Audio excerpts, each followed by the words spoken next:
Olá, boa noite.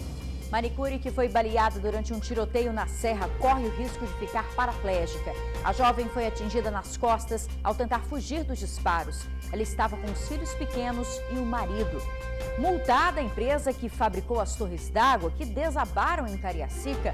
Segundo o CREA, a empresa não tinha visto no conselho e realizou o projeto sem a anotação de responsabilidade técnica. Por isso, terá que desembolsar R$14 mil. E ainda o cadastramento de idosos para imunização contra a Covid-19. Por enquanto, as doses serão para as pessoas com mais de 90 anos. Na Grande Vitória, o agendamento será feito pela internet. Fique com a gente, o TN2 já está no ar.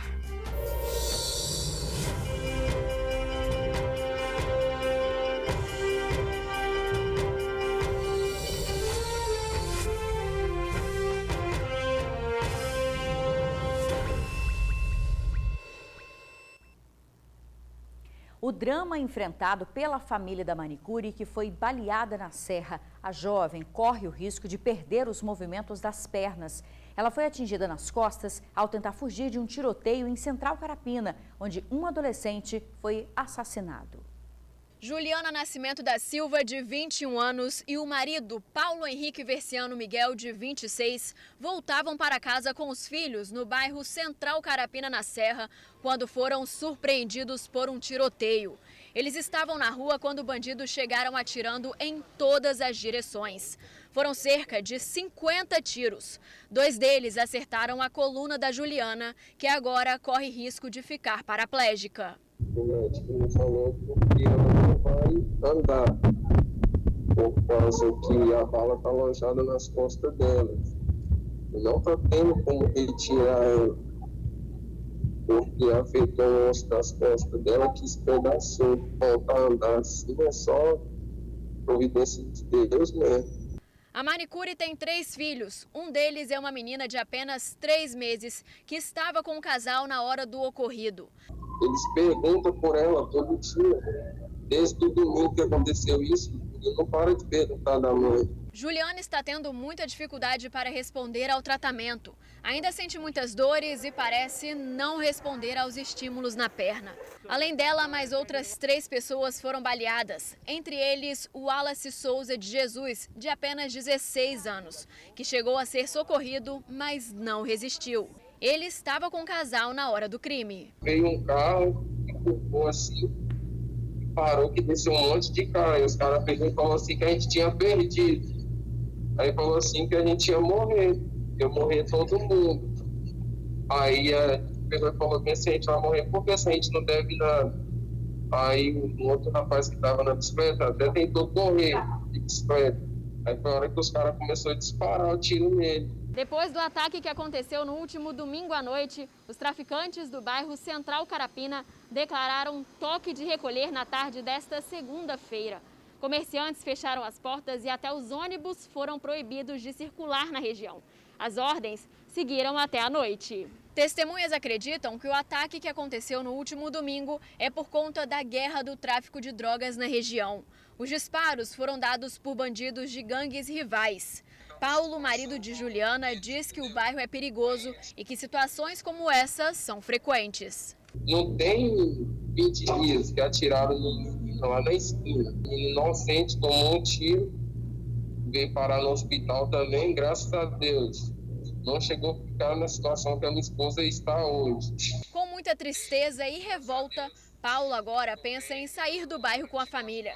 Ele quer criar os filhos em um lugar que tenha paz e também qualidade de vida para a mulher, que talvez não volte a andar. Atiraram a minha esposa, em cima de mim, e eu não pude fazer nada naquele momento. É uma situação complicada, né? Olha, a polícia ainda tenta identificar os criminosos que participaram do tiroteio. As denúncias podem ser feitas ao 181. Um homem foi preso acusado de matar a ex-mulher a facadas no extremo norte do estado. Cleidiane Gonçalves de Souza Santos, de 30 anos, chegou a ser socorrida, mas morreu a caminho do hospital. Ela foi atingida por vários golpes de faca. O crime aconteceu em Ocoporanga. Momentos antes de morrer, ela revelou que o suspeito seria o ex-marido. O homem foi encontrado pela polícia escondido em uma plantação de café e acabou preso. O nome dele é Manuel de Castro Filho, de 45 anos. Ele negou aos policiais que tivesse matado a mulher, mas foi autuado em flagrante pelo crime de feminicídio. Bom, a gente muda de assunto agora, mas 2 pacientes transferidos do Amazonas para tratar a Covid-19 não resistiram à doença. Ao todo, 3 pessoas perderam a batalha. Uma das mortes aconteceu no final da tarde de ontem. A vítima, um homem de 48 anos, tinha comorbidade. Já no início da manhã, uma mulher de 53 anos também não resistiu às complicações da doença. Segundo a Secretaria de Saúde, ela deu entrada no hospital em estado grave. Uma representante do governo do Amazonas já está aqui no estado para dar entrada nos protocolos de liberação dos corpos. Na semana passada, uma mulher de 47 anos que apresentava múltiplas comorbidades também não resistiu. Olha, gente, um médico de 80 anos morreu vítima da Covid-19 no estado. O ginecologista e obstetra Stefan José Moana, de 80 anos, morreu ontem após ficar aproximadamente 2 semanas internado em um hospital particular. O médico foi professor da UFES e dedicou anos à profissão e ao ensino. A morte causou bastante comoção na classe médica, já que o doutor Stefan era chamado de mestre da ginecologia capixaba.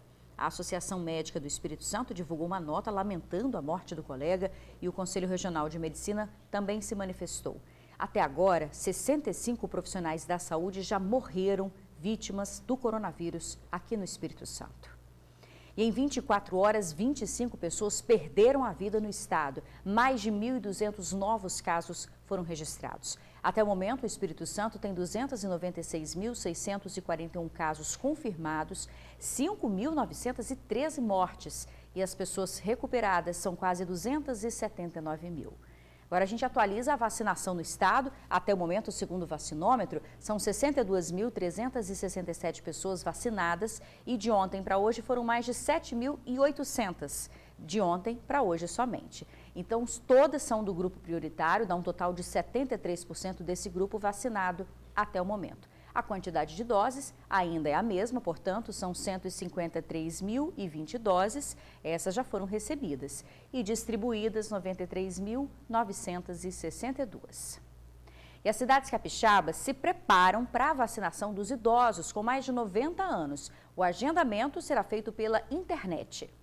Anota aí no calendário. A partir do dia 15 deste mês, o estado vai começar a segunda etapa da vacinação. Agora chegou a vez de vacinar os idosos acima de 90 anos. E cada município vai escolher quais métodos usar durante a campanha de imunização. Vila Velha, por exemplo, optou por um pré-cadastro online. O pré-cadastro, ele vai servir para que o município de Vila Velha ele faça o planejamento e reconheça quantos idosos acima de 90 anos, que é público-alvo para esse momento, nós temos no município. Começou no último sábado, nós temos mais de 22 mil pessoas já cadastradas nesta plataforma. O município de Vila Velha também vai fazer os agendamentos de forma online, através do site da prefeitura.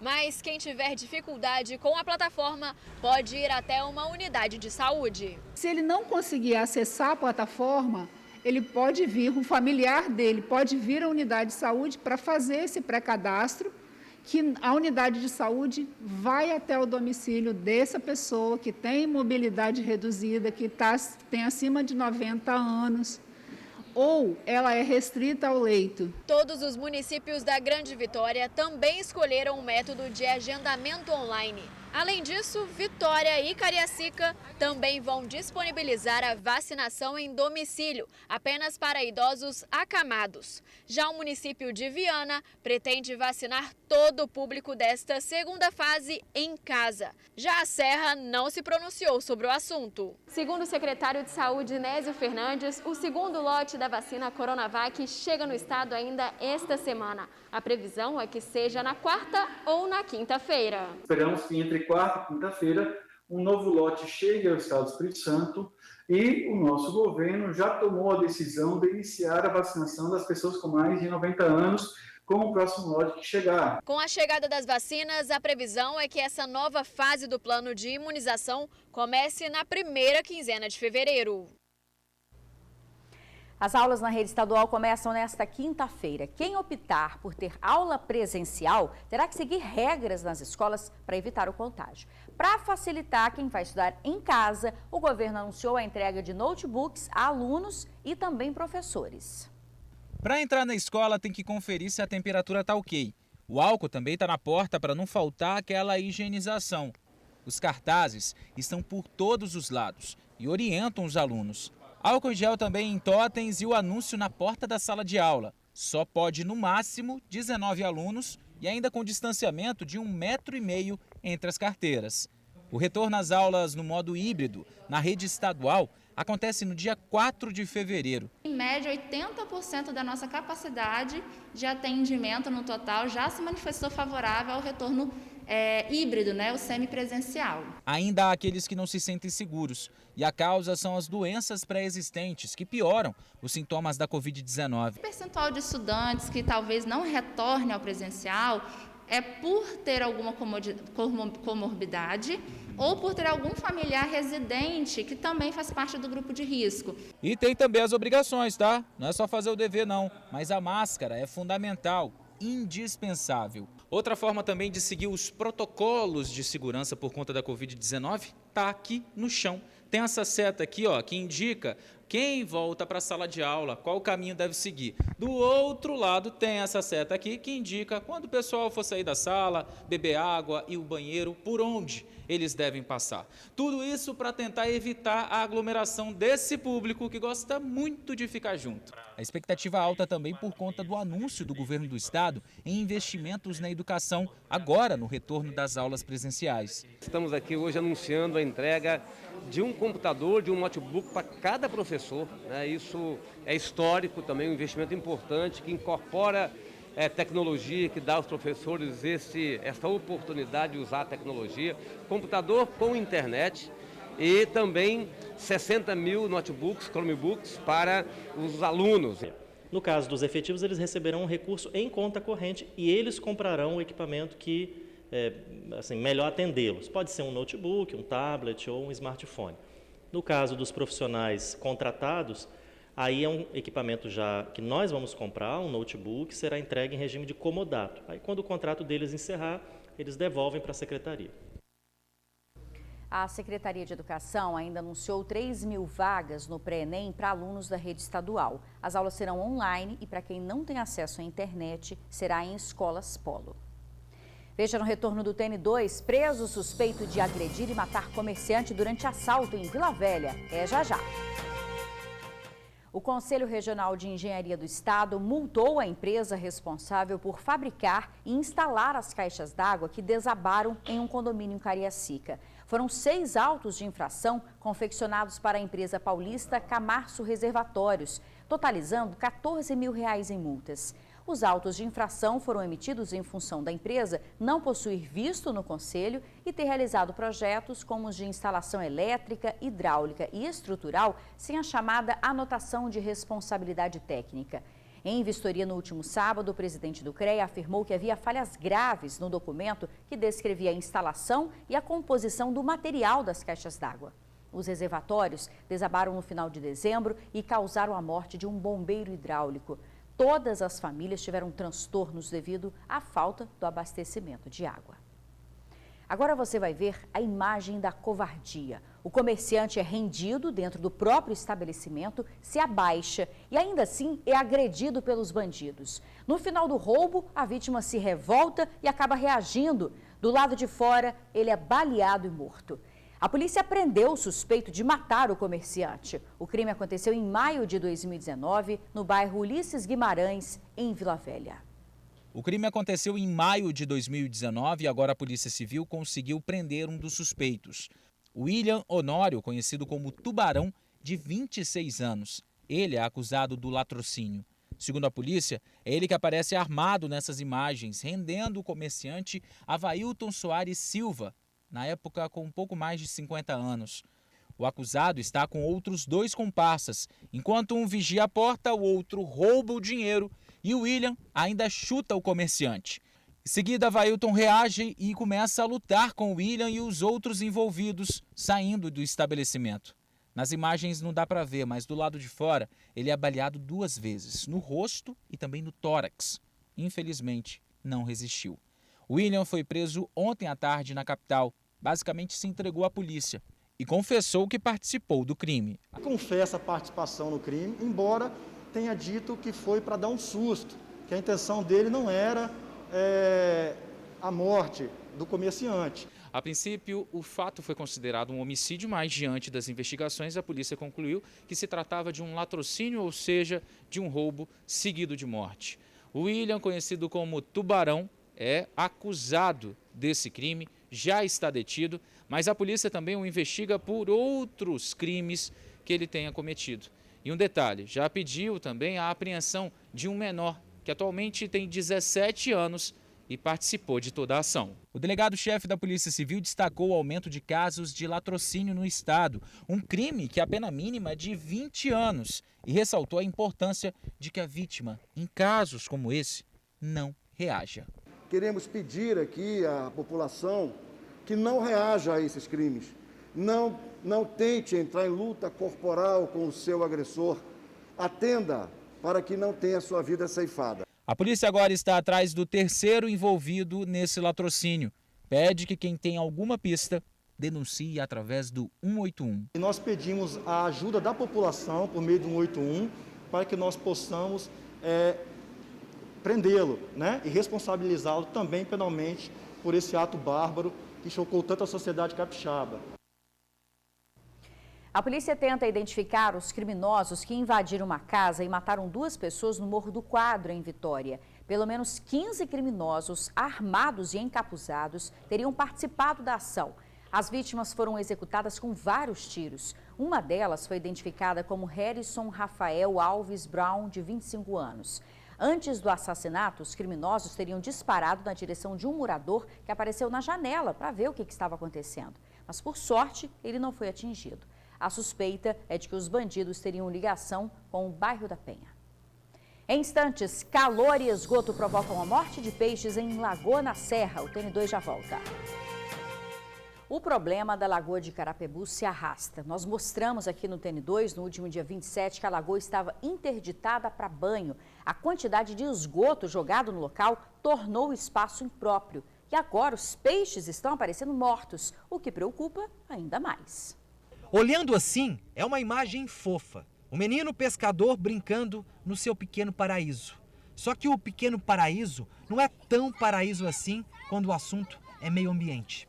A beleza do lugar não esconde e nem evita o que está acontecendo aqui na região de Carapebus.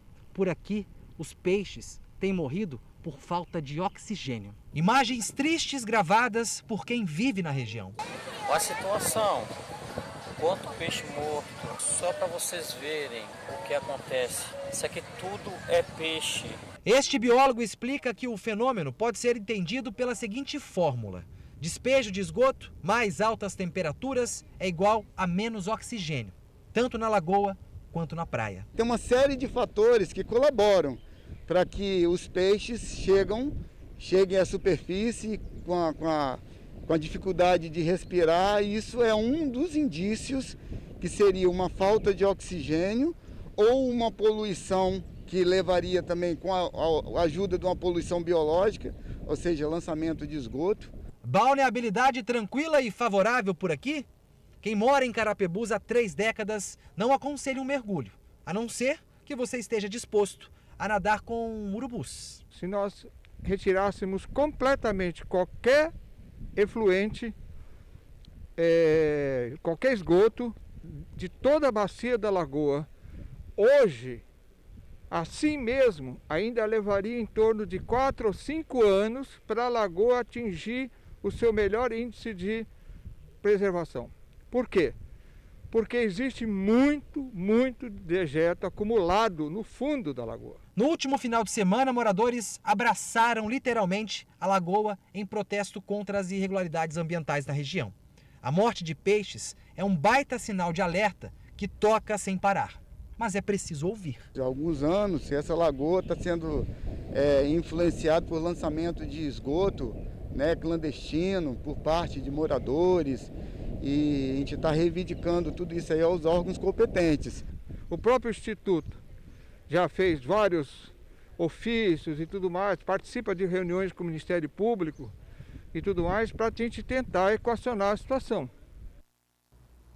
Olha, a Prefeitura da Serra esteve na Lagoa, confirmou a presença de lançamento de alguns pontos de esgoto sem tratamento no local, o que pode ser a causa da mortandade dos peixes. E diante da complexidade desse assunto, para tomar medidas mais efetivas, tem uma nova reunião com o Ministério Público do Estado.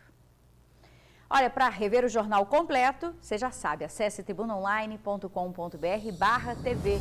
Boa noite para você e até amanhã.